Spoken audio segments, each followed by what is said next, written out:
Karibu kwenye mwendelezo wa vipindi vyetu vya afya. Ni Daktari Kahibi Bernard, daktari bingwa wa magonjwa ya uzazi na kizazi, anayekuletea maada moto sana kuhusu afya ya uzazi.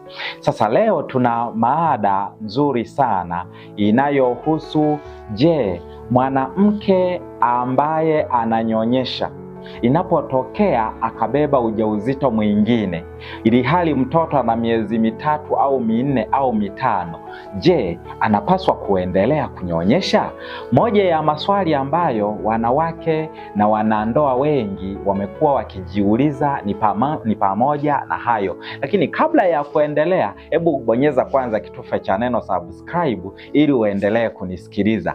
Sasa moja ya shida ambazo zinajitokeza kwa wanandoa ni pale mama anapojifungua alafu baada ya miezi michache anabeba ujauzito. Hali hii ilishawahi kukutokea?